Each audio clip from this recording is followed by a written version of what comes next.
Hello everyone, আসসালামু আলাইকুম। আশা করি আপনারা সকলেই ভালো আছেন। আলহামদুলিল্লাহ আমরা ভালো আছি। আজকে আপনাদেরকে তৈরি করে দেখাবো পাউরুটির চপ। এর জন্য প্রথমেই আমি একটা ফ্রাই প্যানে 2-3টা শুকনো মরিচ ভেজে নিয়েছি, আর ভেজে নিয়েছি এখানে পেঁয়াজ কুচি।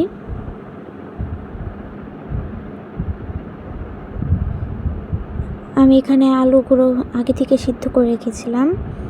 আমি এখানে আলু ভর্তা তৈরি করে নিচ্ছি।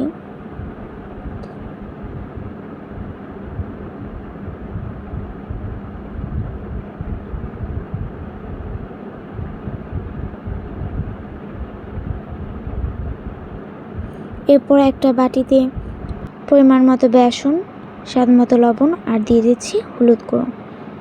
এরপর এটাকে অল্প অল্প পানি দিয়ে ভালো করে মিশিয়ে নিতে হবে।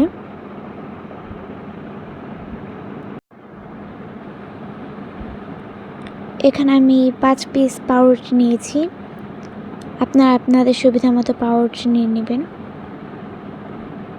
এরপর আগে থেকে বানিয়ে রাখা আলু ভর্তা এই পাউরুটির মধ্যে দিয়ে দিব।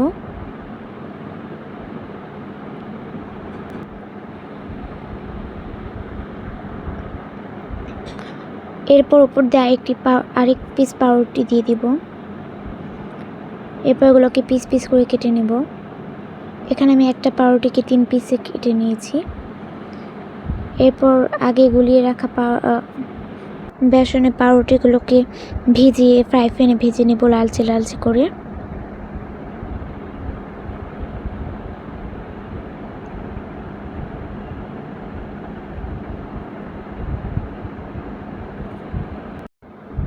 আমাদের পাউরুটির চপ তৈরি হয়ে গেছে। খেতে কিন্তু অনেক বেশি মজা। আপনারা অবশ্যই বাড়িতে একবার হলেও ট্রাই করে দেখবেন।